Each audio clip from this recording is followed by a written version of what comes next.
perempuan ini cuman gini, "Mbak, sampean ini siapa?" Dia jawab, "Aku loh Joko arek iki." Mereka ini naik, dan waktu itu Tiwi ini nggak berani menyapa. Sosok orang Belanda ini sama sekali nggak memandang ke arah Tiwi. Mereka jalan dengan santainya pakai tongkat, dan 3 orang pribumi itu ngikuti di belakangnya.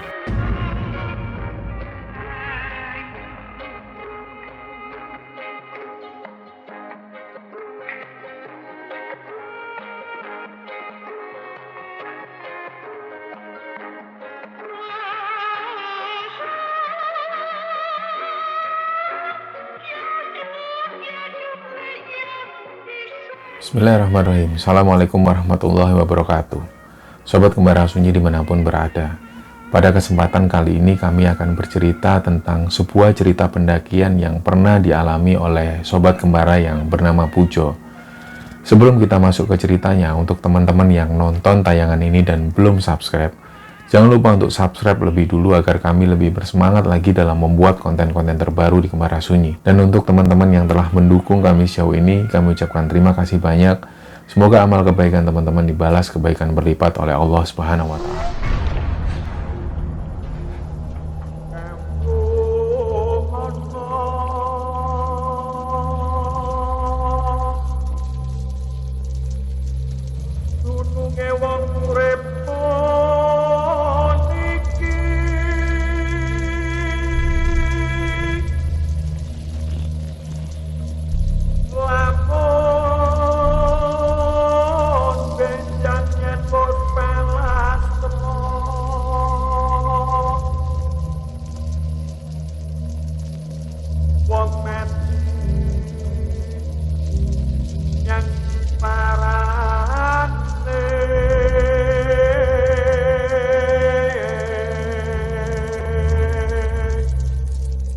Untuk cerita kali ini dikirim oleh Sobat Kembara yang namanya Pujo.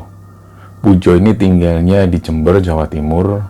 Dan Pujo ini cerita bahwa dia kuliah di salah satu universitas di Jember. Dan ketika kuliah di sana, Pujo ini punya beberapa orang teman yang satu frekuensi lah. Nah, beberapa temannya ini ada 6 yang Pujo bilang mereka ini kompak, selalu kemana-mana, selalu bareng. Dan 6 orang ini kebetulan mereka sama-sama suka mendaki gunung. Dan mereka sebenarnya tidak tergabung di satu kegiatan pecinta alam dan lain sebagainya, tapi mereka hanya hobi mendaki gunung. Nah, 6 orang ini, 2 diantaranya adalah perempuan. Yang satu namanya Tiwi dan satunya lagi Putri. Nah, pada waktu liburan kuliah di tahun 2016 itu, mereka ini berencana mau mendaki gunung ke Gunung Arjuno via Tretes.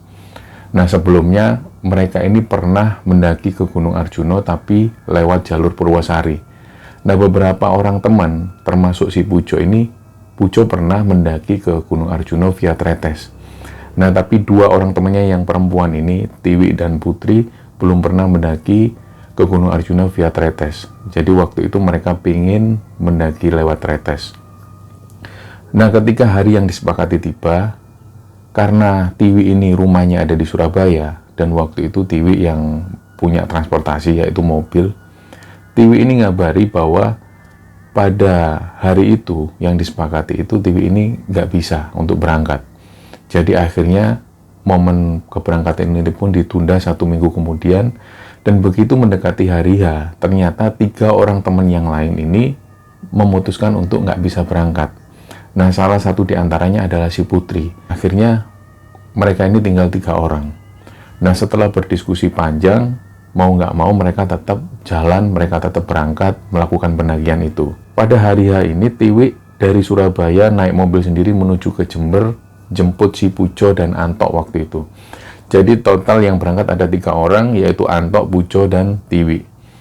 Begitu mereka sampai di Jember, mereka ini ngecek segala perlengkapan, jadi segala sesuatu yang belum dipersiapkan dilengkapi kembali. Adapun beberapa seperti kompor yang tadinya dibawa oleh teman-teman yang nggak jadi ikut itu mulai dipersiapkan hari itu juga. Jadi mereka nyewa ke tempat persewaan untuk melengkapi perlengkapan mereka. Setelah nggak berapa lama mereka pun berangkat menuju ke Tretes. Nah, waktu itu yang nyetir ini si Pujo, dan Tiwi ada di samping Pujo. Mereka pun menuju ke Tretes, dan dalam perjalanan itu Pujo ini mengaku kalau si Tiwi ini tidur terus. Dia terlihat kayak kecapean. Nah, biasanya Pujo ini sempat berpikir dalam hatinya, Tiwi ini nggak pernah kondisinya seperti ini. Biasanya dia ini orang yang aktif, dia ceria dan selalu ceriwis. Jadi Tiwi ini orangnya selalu meramaikan suasana. Tapi pada hari itu, ketika Tiwi pertama kali sampai di Jember, Pujo dan Anto itu melihat kondisi Tiwi itu nggak seperti biasanya. Dia wajahnya agak pucat, diam ketika ditanya, dan Tiwi bilang nggak ada apa-apa. Jadi mereka nggak curiga, mereka melanjutkan perjalanan. Nah, di sepanjang perjalanan itu, Pujo ini terus memperhatikan, Tiwi ini tidur terus. Sampainya di pos pendakian, pos perizinan itu, si Pujo ini bangunin si Tiwi. Wi, bangun, Wi. Begitu Tiwi ini bangun, Tiwi ini tanya, lo ini di mana? Lo kita sudah sampai di pos perizinan, gimana sih kamu itu? Oh, ini Tretes. Ya, ini Tretes. Nah, Tiwi ini noleh ke kiri, kok banyak kuda? Iya, memang banyak kuda. Jadi Pujo bilang seperti itu. Kok rame gini tempatnya? Ya emang gini, Wi. Menurutmu itu gimana? Tretes itu ya kayak gini. Ya sudah, yuk kita daftar simaksi dulu. Mereka pun turun, menurunkan semua perlengkapannya, terus mereka langsung mendaftarkan diri, mereka isi simaksi dan lain sebagainya. Ketika sampai di pos perizinan itu sekitar jam 4 sore. Jadi selesai mereka melakukan perizinan, mereka mulai naik menuju ke pos 1 yang namanya Pet Bocor. Nah, tipikal mereka ketika mendaki gunung, mereka ini nggak mengejar apapun atau nggak punya target-target apapun. Ketika mereka capek, mereka berhenti. Dan ketika menjelang malam atau menjelang gelap, mereka pasti mendirikan tenda atau camp di sana. Nah, ketika sampai di pos Pet Bocor itu, waktu menunjukkan hampir maghrib. Jadi waktu itu Pujo memutuskan, yuk kita dirikan tenda aja di sini. Selain itu di sini juga ada sumber air, dan kebetulan warung yang ada di Pet Bocor ini kebetulan buka. Jadi kita mendirikan tenda di sini, bermalam di sini. Mereka bertiga sepakat, akhirnya mereka mendirikan tenda. Nah, waktu itu ada beberapa tenda yang didirikan di sana. Tapi ternyata ketika jam 7 malam, para pendaki yang tadinya ngecamp di sana ini membongkar tendanya dan memutuskan berangkat. Ternyata mereka ini mau melanjutkan menuju ke puncak Welirang. Jadi sontak hanya mereka sendiri, mereka bertiga yang bermalam di pos Pet Bocor itu. Nah, malam itu belum ada kejadian yang aneh atau belum ada keganjilan apapun. Pujo dan teman-temannya ini saling bercanda satu sama lain. Tapi lagi-lagi ketika Pujo ini ngelihat Tiwi itu murung. Terlihat sekali kalau Tiwi ini murung. Nah, selain itu Pujo ini mau tanya sesuatu ke Tiwi. Dia juga canggung. Karena selama mereka berteman, Tiwi ini lebih nyaman cerita ke Putri. Dan pada waktu itu Putri ini nggak ikut. Jadi Pujo merasa bahwa mungkin nggak ada Putri. Jadi Tiwi ini ngerasa nggak nyaman. Nah, selang beberapa waktu kemudian, Anto ini tanya ke Tiwi, Wi, kamu itu kenapa sih kok nggak kayak biasanya? Biasanya tiap mendaki gunung kamu itu selalu ceriwis. Kamu yang meramaikan suasana loh. Kenapa kamu sekarang kok murung banget? Kamu ada masalah atau apa? Nah, Tiwi pun diam, nggak ada sih, aku nggak ada masalah. Kamu lagi tengkar ya sama cowokmu? Enggak sih, aku baik-baik aja, bahkan aku juga izin juga kok sama cowokku. Nah, terus kenapa kok kamu murung gitu? Nah, Tiwi pun bilang, nggak tahu ya, aku kok ngerasa lemes gitu. Ya udah ginilah, kalau memang badanmu lemes, fisikmu lagi lemah, dan kamu nggak mood untuk melanjutkan pendakian, kita batalkan aja lah pendakian ini. Kita mending sewa villa di daerah Tretes sana, jadi kita nggak usah mendaki dulu. Nah, Tiwi waktu itu bersikeras, ngapain sih? Enggak aku cuman lemes biasa, paling buat makan, tidur, besok sudah fit kembali. Ya sudah, bener ya, jangan sampai kamu memaksakan diri loh, Wi. Ngapain aku maksain diri? Kalian itu kayak nggak tahu aku aja. Ya sudahlah kalau gitu. Nah, sekitar jam 9:30, Pujo dan Anto itu ngelihat Tiwi ini tidur di dalam tenda. Nggak lama kemudian sekitar jam 11 malam, Anto dan Pujo ini memutuskan untuk tidur juga. Jadi ketika tenda ditutup, mereka pun tidur. Nah, di tengah-tengah malam, Pujo itu kebangun Karena dia itu antara mimpi dan seperti nyata. Pujo itu melihat ada perempuan. Jadi posisi Tiwi ini tidur di pojok kanan, dan di samping Tiwi ada si Pujo, dan di samping Pujo ini si Anto. Waktu itu seolah seperti nyata. Pujo itu ngelihat ada perempuan, dia nih pakai baju merah. Dia duduk jongkok di ujung kakinya Tiwi. Jadi pandangannya seperti ini. Nah waktu itu Pujo ini tanya, "Loh Mbak, sampean ini siapa?" Lah perempuan ini cuman gini, "Mbak, sampean ini siapa?" Dia jawab, "Aku lho njogo arek iki." "Loh, sampean siapa? Ini temanku, ngapain sampean jaga?" "Oh, aku lho njogo arek iki kok. Aku jogo arek iki." Jadi perempuan itu sambil nunjuk ke arah Tiwi. Lah Pujo waktu itu ngelihat perempuan yang nunjuk Tiwi seperti itu, Pujo itu sempat nggak sadar. Dan lama-kelamaan Pujo itu kebangun. Dan begitu Pujo kebangun, Pujo ini sadar, "Oh ternyata aku ngimpi. Tapi kok kayak seolah nyata." Nah Pujo itu ngelihat Tiwi ini tertidur pulas. Lah Pujo pun melanjutkan tidur lagi. Tapi sebelum tidur, Pujo itu mengingat kembali wajah perempuan yang dilihat Pujo tadi di mimpi itu seolah nyata. Jadi Pujo itu mengingat persis wajah perempuan itu seperti apa. Dia itu nunduk dan matanya itu menatap ke arah Pujo dan selalu ngomong, "Aku jaga anak ini, aku jaga anak ini." Itulah yang selalu diingat Pujo, sampai akhirnya Pujo ini nggak bisa tidur beberapa lama. Sekitar jam 4 subuh barulah Pujo ini bisa tertidur. Dan belum sempat tidur lama, Pujo dibangunin oleh teman-temannya. "Jo, subuh Jo, bangun Jo." Mereka pun sholat subuh dan mulailah berkemas-kemas. Selesai makan pagi itu, mereka pun kembali berangkat. Jadi mereka sempat ketemu beberapa pendaki yang juga akan melakukan pendakian menuju ke Welirang, juga ke Gunung Arjuna. Karena di jalur Tretes ini adalah jalur yang ditempuh untuk menuju ke Gunung Arjuna, juga Gunung Welirang. Nah, mereka pun jalan sampai kemudian mereka sampai di pos Kokopan. Di sana mereka istirahat sebentar. Ketika itu Pujo melihat lagi, si Tiwi itu diem. Dia memandangi pemandangan yang pada waktu itu banyak sekali pendaki yang mendirikan tenda di sana. Gak lama setelah itu Pujo tanya lagi, "Wi, gimana kondisi fisiknya?" "Oke kok, ayo jalan lagi." Nah mereka jalan lagi. Jadi di depan ini ada si Pujo, dan di belakang itu Tiwi, dan di paling belakang adalah si Anto. Selama jalan itu, Pujo dalam hatinya itu sempat bertanya-tanya, "Tiwi ini kenapa kok aneh kayak gini? Biasa-biasanya ketika mendaki gunung atau ketika nongkrong bersama teman-teman, Tiwi ini selalu ceriwis. Ini aneh banget, kenapa Tiwi ini kayak gini, kenapa?" Tapi ketika ditanyakan ke Tiwi, Tiwi selalu bilang nggak ada apa-apa. Dia selalu bilang nggak ada apa-apa kok. Nah akhirnya mereka jalan, sampailah mereka di pos pondokan. Singkat cerita mereka sampai di sana, tapi mereka nggak memutuskan untuk mendirikan tenda di sana. Jadi mereka inginnya mendirikan tenda di Lembah Kidang. Mereka pun melanjutkan perjalanan sebentar, dan ketika sampai di Lembah Kidang ada 2 tenda yang sudah berdiri di sana. Nah Pujo dan teman-teman ini langsung mendirikan tenda di sekitar area Lembah Kidang situ. Setelah mereka selesai mendirikan tenda, mereka mulai masak-masak. Nah si Tiwi ini ada di dalam tenda. Jadi si Anto kebetulan ngambil air, dan waktu itu Pujo lagi masak sesuatu. 2 tenda yang ada di dekat mereka ini sama sekali belum keluar.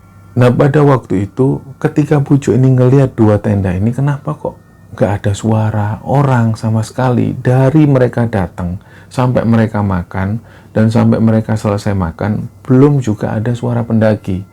Sedangkan hari ini sudah mulai gelap. Nah dari Lembah Kidang itu suasananya begitu sejuk, dan dari sana mereka sempat memandangi matahari yang terbenam. Jadi kelihatan cahayanya seperti kemerah-merahan. Jadi kalau kita ke Gunung Arjuna dan kebetulan melewati pos Lembah Kidang ini, suasana di sana memang sejuk dan ada seperti sabana-sabana yang cukup luas, dan tempat ini adalah favorit para pendaki. Nah di area Lembah Kidang inilah yang banyak orang-orang yang mengklaim bahwa area ini dinamakan Alas Lali Jiwo atau hutan lupa jiwa. Nah bicara tentang hutan Lali Jiwo ini, pada zaman-zaman kolonial pada waktu itu, ada satu orang bule Skotlandia yang bernama McLennan. Ketika dia pensiun dari pekerjaannya, beliau ini memutuskan untuk tinggal di daerah Tretes dan membeli lahan perkebunan. Mereka bersama istrinya mengelola lahan perkebunan yang ada di Tretes. Nah, karena McLennan ini hobi berburu, beberapa waktu McLennan ini naik sendiri menuju ke puncak Arjuno. Nah, pada waktu itu McLennan ini merasa kalau ketika berburu dan harus kembali ke daerah Tretes itu, ke rumahnya, agak jauh. Nah, pada waktu itulah McLennan ini memutuskan untuk membangun satu pondok di ketinggian sekitaran 2.500 meter di atas permukaan laut. Nah, pondok inilah yang kemudian dikenal dengan nama Pondok Lali Jiwo. Maksud dari McLennan sendiri pada waktu itu menamakan pondoknya dengan nama Lali Jiwo, karena Lali Jiwo ini adalah ungkapan-ungkapan atau istilah Jawa. Jadi McLennan merasa bahwa dia tinggal di Jawa, maka ketika menamakan nama pondoknya harus sesuai dengan kosakata Jawa untuk menghargai kearifan lokal. Nah, dikenallah nama pondok Lali Jiwo itu menurut McLennan, ketika orang tinggal di pondok tersebut, maka dia ini akan merasakan lupa diri karena begitu heningnya, begitu tenangnya suasana yang ada di sana. Dari situlah kabar tentang Pondok Lali Jiwo ini menyebar ke orang-orang kaya yang ada di Surabaya waktu itu. Banyak sekali orang-orang yang berdatangan menuju ke Pondok Lali Jiwo ini.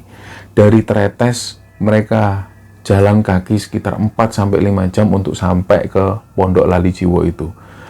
Pondok Lali Jiwo ini pun mulai terkenal. Banyak orang yang datang ke sana, kemudian berburu kijang dan berburu binatang segala macam. Sampai sekitaran tahun 1929, McLennan ini tinggal di sana bersama istrinya.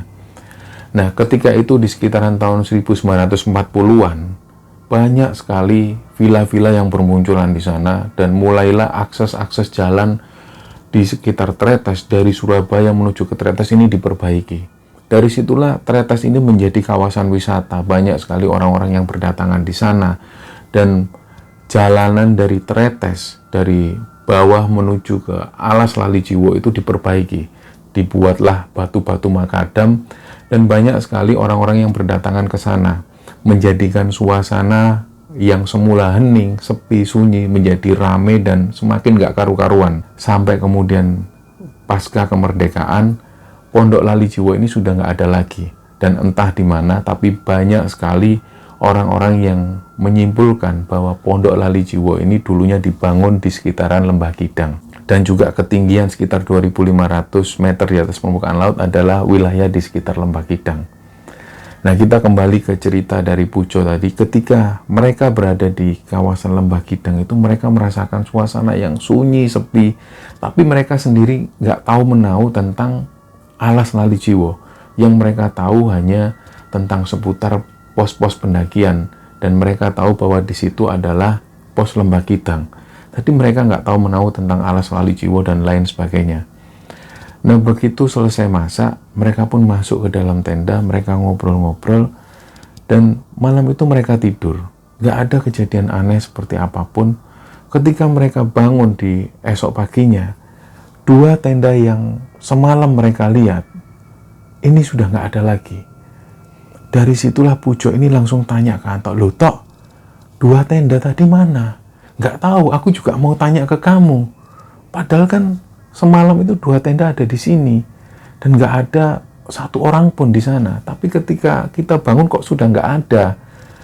Kapan bongkarnya? Terus kalaupun bongkar kan pasti ada suara-suara seperti keributan dan lain sebagainya. Kok tiba-tiba nggak ada?" Dari situlah kemudian Pujo ini berpikir yang positif. Ya sudahlah, mungkin mereka datang di tengah malam, mereka bongkar tenda dan kita nggak dengar. Ya, kita tetap berpikir positif lah. Nah, waktu itu Tiwi ini langsung ngajak naik, "Ayo kita muncak yuk, mumpung masih pagi." Ya sudah, kita sarapan dulu, Wi. Mereka pun bikin sarapan dan mereka pun naik. Nah, sepanjang perjalanan menuju ke puncak Arjuno itu, Pujo melihat kondisi Tiwi ini semakin melemah. Jadi Tiwi ini jalan sekitar 10 langkah, berhenti, istirahat. Meskipun pada waktu itu Tiwi ini nggak meminta untuk berhenti, nggak minta untuk istirahat, tapi Pujo itu sadar diri. dia ngelihat kondisi Tiwi itu yang sedikit-sedikit jalan, dia berhenti, duduk di batuan, kemudian sandar di pohon. Begitu seterusnya sampai Pujo ini tanya, "Wi, kalau kamu nggak kuat kita balik ke tenda, nggak usah maksain untuk muncak." "Enggak, aku pengen naik. Fisikku sebenarnya oke, cuman aku agak ngantuk." "Ya kalau kamu ngantuk ya kita tidur dulu lah di sini, istirahat dulu." "Enggak kelamaan, kita jalan lagi aja." Nah, mereka pun melanjutkan jalan lagi, dan di tengah-tengah perjalanan itu tiba-tiba Tiwi itu diam. Karena Tiwi ini bawa tongkat, Tiwi itu diam, matanya itu terbelalak ke depan. Nah, Pujo yang sama Anto waktu itu lagi ngobrol di depan, mereka ini nggak sadar bahwa Tiwi itu diam di belakang. Nah, begitu Pujo ini ngobrol asik, "Duh, Tiwi mana?" Begitu noleh ke belakang, Tiwi itu diam. "Wi, kenapa Wi?" Tiwi itu diam, terus ngelihat ke arah depan. Langsung setelah itulah Pujo ini turun. Begitu Pujo turun, "Wi, kenapa?" Nggak apa-apa. "Ayo jalan lagi, kenapa kamu habis lihat apa?" Enggak apa-apa." Mereka pun jalan melanjutkan ke puncak. Setelah foto-foto sebentar, singkat cerita mereka ini pun turun. Nah, begitu mereka turun, Tiwi ini ada di belakang. Mereka ini benar-benar nggak sadar. Jadi Pujo itu cerita waktu itu, nggak mungkin kalau mereka itu sengaja ninggal Tiwi. Karena Tiwi ini satu-satunya perempuan. Tapi nggak tahu kenapa waktu itu Pujo itu ngerasa, dan Anto ini juga ngerasa kalau Tiwi ini ada di depan. Tiwi ini nyelonong jalan lebih dulu. Makanya Pujo itu jalan ngikuti jalannya Tiwi. Karena dari awal Pujo dan Anto itu melihat Tiwi ini jalannya pelan, lemes. Tapi kenapa ketika turun dari puncak, Tiwi ini jalan lebih dulu? Makanya waktu itu Pujo ngikuti dari belakang. Ternyata begitu sampai di tenda, mereka sampai di Lembah Kidang itu, Tiwi ini nggak ada di tenda. Dari situlah Pujo ini panik. "Duh, Tiwi ini kok nggak ada? Tadi kan dia turun duluan." Akhirnya, "Ayo Tok, kamu cari di sebelah sana, aku cari di sebelah sana." Mereka pun menyebar. Karena mereka yakin kalau Tiwi ini jalan lebih dulu. Ada anggapan dari mereka kalau Tiwi ini menuju ke pos pondokan. Jadi ketika Anto mencari Tiwi di pos pondokan, Anto ini nggak menemukan Tiwi. Akhirnya Anto kembali ke tenda, dan nggak lama kemudian Pujo ini kembali. "Tok, ini gimana Tok? Aku khawatir ada apa-apa sama Tiwi." Karena dari awal Tiwi itu lemes dan menunjukkan tanda-tanda yang bukan seperti Tiwi seperti biasanya. "Ini terus gimana Tok?" "Ya sudah, kita tunggu sebentar di sini. Kalau sampai 10 menit kemudian atau setengah jam, paling lama setengah jam, Tiwi belum juga balik ke tenda, kita baru lapor ke bawah." Nah, ditunggulah waktu itu. Tapi mereka ini sambil nunggu mereka panik. Karena Tiwi ini nggak biasanya seperti itu. Nah, nggak lama menunggu, 10 menit kemudian, Tiwi ini jalan dari atas. Dia jalan pelan sambil turun pakai trackpole-nya. "Loh, Wi, Tiwi." Anto pun lari menuju ke Tiwi, menghampiri Tiwi, langsung gandeng tangannya Tiwi. "Kamu itu dari mana, Wi? Kami cari kamu itu." Lah, Tiwi itu diam aja. "Aku tadi di belakang kalian. Kalian kok tak lihat jalannya cepet banget. Udah yuk tak jelasin di tenda." Begitu mereka sampai di depan tenda, ceritalah mereka itu. "Kami itu, Wi, ngelihat kamu itu jalanmu cepet banget. Makanya kami ngikuti kamu dari belakang. Kamu itu nggak bisa ngikutin kamu dari belakang persis karena jalanmu itu benar-benar cepat." Lah, sedangkan keterangan dari Tiwi itu melihat si Pujo dan Anto itu jalan lebih dulu. Karena fisik Tiwi itu sudah mulai melemah, Tiwi itu sering berhenti. Jadi nggak lama kemudian Tiwi jalan lagi sampai Pujo dan Anto ini sudah nggak terlihat lagi. Awalnya Tiwi nggak sempat mikir aneh-aneh. Dia cuman mikir mungkin Pujo dan Anto ini turun lebih dulu untuk menyiapkan makanan atau masak lebih dulu. Nah, waktu itu Tiwi nggak curiga. Dan begitu mendengar penjelasan dari Pujo dan Anto, mereka semua ini benar-benar bingung. Terus yang dilihat mereka tadi itu siapa? Nah, itu yang masih menjadi misteri. Dan nggak lama kemudian, sampai malam hari, mereka memutuskan untuk tidur di Lembah Kidang lagi. Mereka menginap 1 malam lagi. Dan malam itu Pujo ini mendengar Tiwi itu seperti mengigau. Loh, kamu kenapa, Wi? Bangun, Wi, kamu kenapa?" Enggak, aku didatengin sosok bapak-bapak. Sosok bapak-bapak gimana? Ya beliau tuh nggak pakai baju. Udahlah, aku nggak mau cerita sekarang lah. Ya sudah, nggak usah dibahas. Kamu tidur lagi lah. Mereka pun tidur lagi. Begitu mereka tidur, karena mereka sendirian di sana, mereka bertiga, Pujo ini mulai mendengar ada suara langkah kaki. Jadi suara langkah kaki ini dari semula satu orang, tiba-tiba seperti lebih dari 3 orang. Mereka lama-lama mendekati tenda si Pujo ini, dan ada satu orang yang buka resleting dari tendanya Pujo. Nah, karena Pujo ini merasa ini pasti ada orang yang niat jahat, Pujo pun bangun. Begitu Pujo ini bangun, Pujo itu melihat ada bapak-bapak yang buka tendanya Pujo, wajahnya begitu kusem. Dan bapak-bapak ini langsung tanya ke Pujo, "Loh mas, PTE ndi? PTE wis disiapno durung?" Lah Pujo pun bingung, "Lho Pak, PT apa Pak? PT apa Pak? Lho ndi PTE? Ayo dinteni wong-wong iku ndi PTE? Ayo lang dibeleh, PTE ndi?" Lah Pujo itu bingung, "PT apa Pak? Ayam apa Pak?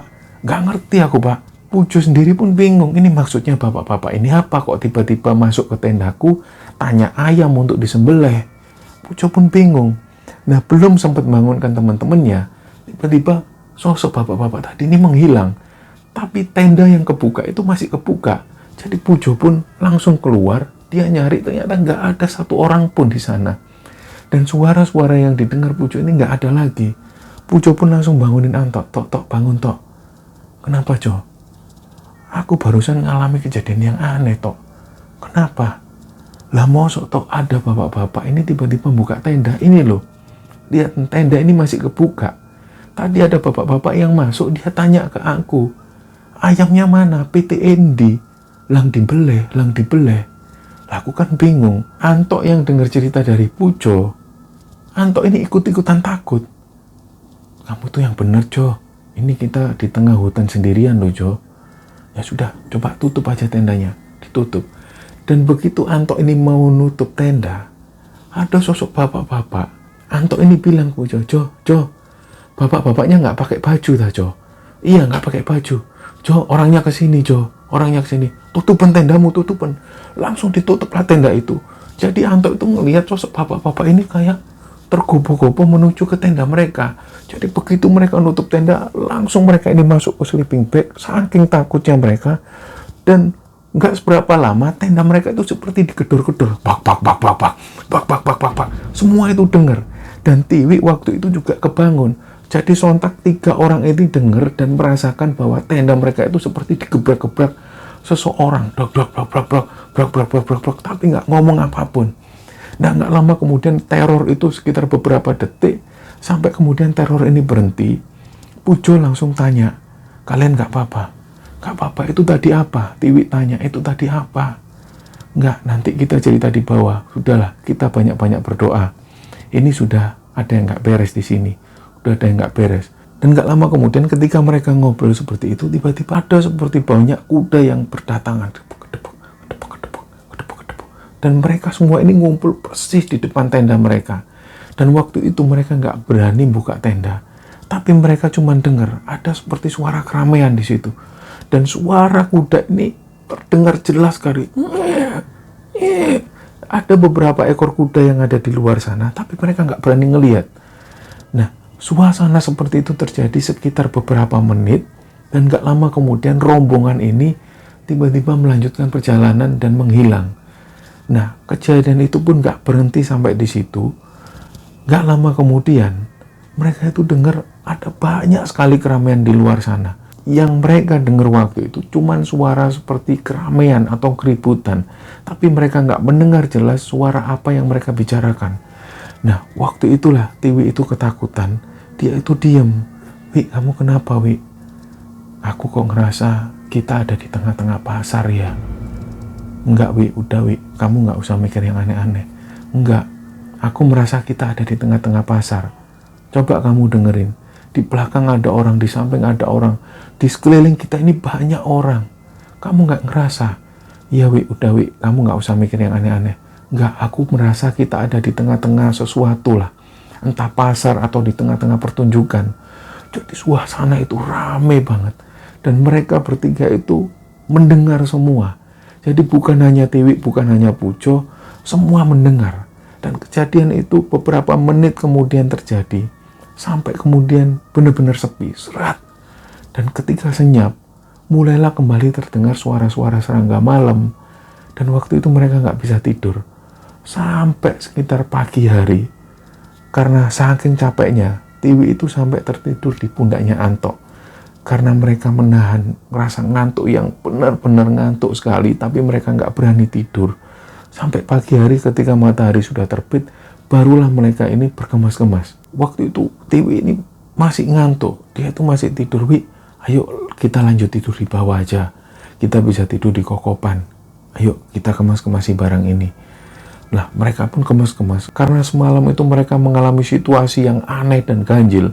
Mereka pun cepet-cepetan. Gak mau lagi ada di tempat itu.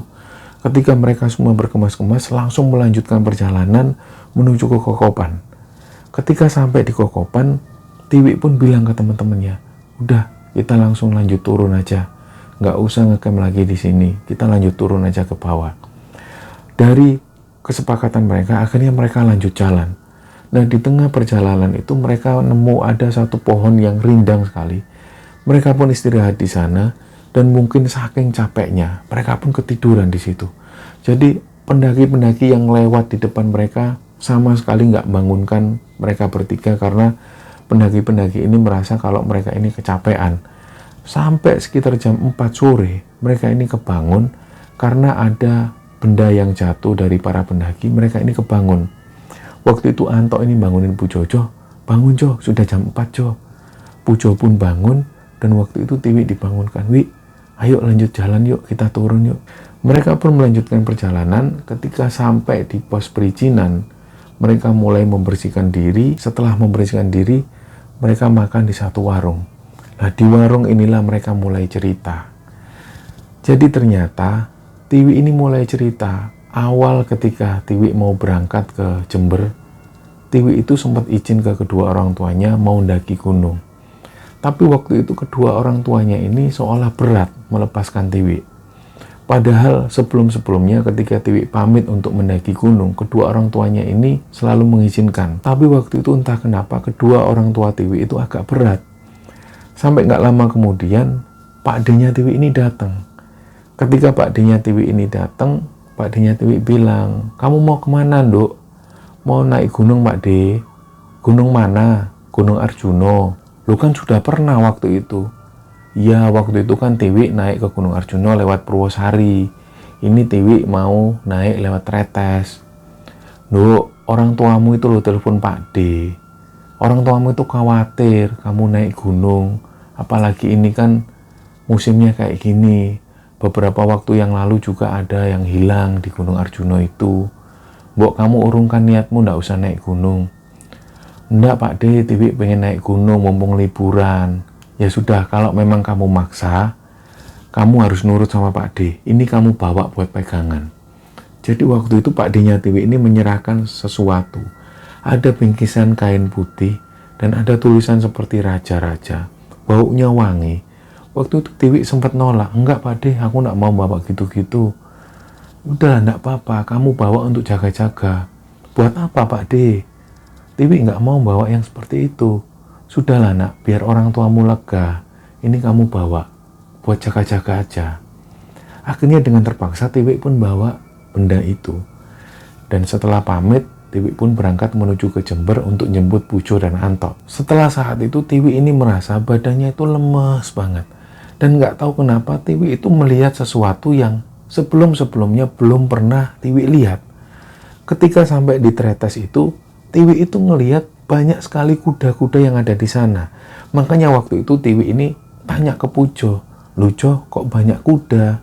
Lah Pujo nganggap hal itu biasa karena di Tretes banyak sekali kuda-kuda yang ada di sana. Padahal waktu itu Tiwi ini melihat kuda-kuda ini yang menaiki adalah orang-orang Belanda. Ada nonik-nonik Belanda. Dan yang bawa kuda ini adalah orang-orang pribumi yang beliau ini hanya pakai sarung yang diikat. Pokoknya busana mereka ini seperti orang masa lalu. Itulah yang membuat Tiwi ini curiga. Masa iya di Tretes itu ada penampakan seperti ini. Masa iya ada orang-orang Belanda dengan pakaian-pakaian yang seperti ini? Ini kan pakaian yang masa lalu. Nah, Tiwi itu menyimpan hal itu dan nggak berani ngomong ke Pujo dan juga Anto. Jadi waktu itu ketika Pujo tanya, Tiwi hanya bilang kok banyak kuda. Padahal pandangan Tiwi waktu itu dia melihat banyak sekali orang Belanda yang berseliweran di sana. Nah, ketika melanjutkan perjalanan, ketika sampai di pos bed Bocor itu, Tiwi itu merasa memang sebelum Tiwi ini tidur, ada sosok perempuan dia ini pakai baju merah. Dia terus duduk di sampingnya Tiwi, tapi Tiwi nggak berani bilang ke Pujo. Dia menyimpan hal itu. Jadi sosok perempuan pakai baju merah ini terus memandangi Tiwi. Jadi Tiwi itu ngerasa nggak nyaman. Karena begitu Tiwi ini menghadap ke depan, perempuan baju merah ini terus menghadap ke arah Tiwi dan nggak mengalihkan pandangannya. Disitulah Tiwi ini mulai merasa nggak nyaman. Dan pada waktu itulah Pujo cerita, berarti klop Wi. Kamu bilang kalau di bed Bocor itu kamu ketemu dengan sosok perempuan baju merah dan dia terus memandangi kamu. Aku itu kayak seolah ngimpi. Ketika tidur di bed Bocor itu ada sosok perempuan yang duduk jongkok persis di atas kakimu. Dan ketika tak tanya kamu siapa, perempuan itu bilang, aku lho njogo arek iki. Aku lho njogo arek iki. Dia bilang kalau dia itu jaga kamu.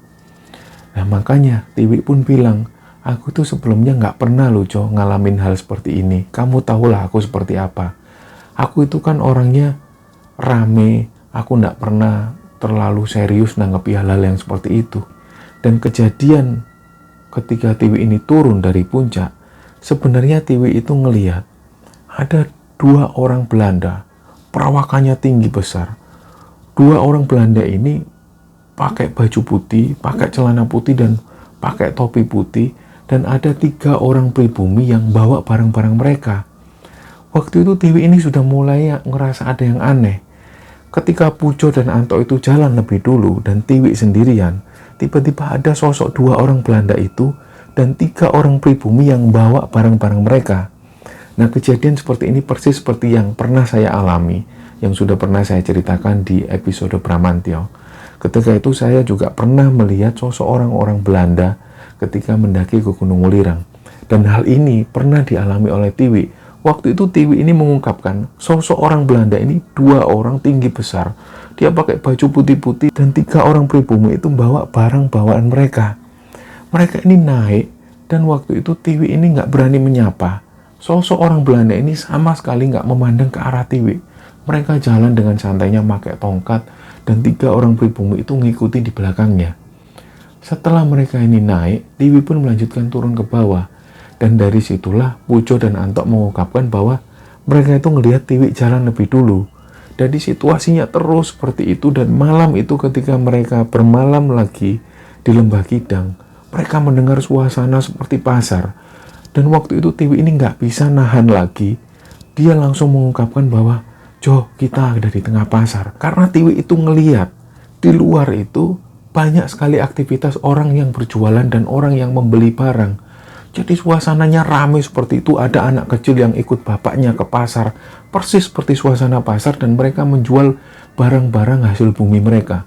Seperti menjual jagung, menjual singkong dan segala macamnya. Makanya waktu itu Tiwi ini bilang ke teman-temannya, Jo, kita ini ada di tengah-tengah pasar. Kita ada di tengah-tengah pasar. Waktu itulah Pujo coba menenangkan Tiwi dan kemudian kejadian itu sampai pagi hari. Lah di warung inilah mereka cerita semua tentang kejadian-kejadian yang dialami oleh mereka waktu itu. Dan waktu itu Anto ini bilang ke Tiwi, Wi, kamu percaya nggak kalau kejadian yang kamu bisa melihat segala sesuatu itu dari jimat yang kamu bawa dari Pak Demo itu? Loh iya toh, aku juga ngerasa seperti itu. Aku ngerasa ketika pertama kali bawa jimat itu, mulailah pandangan-pandanganku itu aneh. Lah dari pendakian itu akhirnya Tiwi ini menyimpulkan, sudahlah, lain kali aku nggak mau bawa barang-barang seperti ini. Kalian tahu sendiri kan gimana kalau aku ketika mendaki, aku kan ceria banget orangnya. Nggak pernah kan sebelumnya aku menjadi orang yang murung, terus tiba-tiba menjadi orang yang fisiknya lemah, sedikit-sedikit istirahat. Iya, makanya kami itu curiga sama kamu, Wi. Kamu tuh nggak pernah kayak gini. Iya, aku ngerasa karena barang bawaan ini. Sudahlah, momen ini kita jadikan pelajaran, jangan lagi kita mendaki gunung bawa barang-barang yang aneh, bawa jimat atau segala sesuatu. Bisa jadi penunggu-penunggu yang ada di Arjuna itu nggak terima. Mungkin dikiranya aku ini nantang mereka. Padahal sama sekali aku ini nggak ada niat apapun. Tapi dengan adanya barang ini, seolah-olah menunjukkan aku itu seperti bawa senjata. Jadi logikanya aku itu bawa senjata dan tak tentang-tentang di depan mereka. Ya jelas mereka nggak terima. Nah, dari situlah mereka ini menjadikan pendakian mereka ini sebagai pelajaran. Nah, cerita inilah yang dibagikan oleh Pujo kepada Kembara Sunyi, dan cerita ini sudah melalui persetujuan dari teman-temannya, yaitu Tiwi dan Anto. Semoga kisah ini bisa diambil pelajaran dan bisa diambil hikmah oleh teman-teman sekalian. Mohon maaf kalau ada salah-salah kata. Jangan lupa subscribe. Wassalamualaikum warahmatullahi wabarakatuh.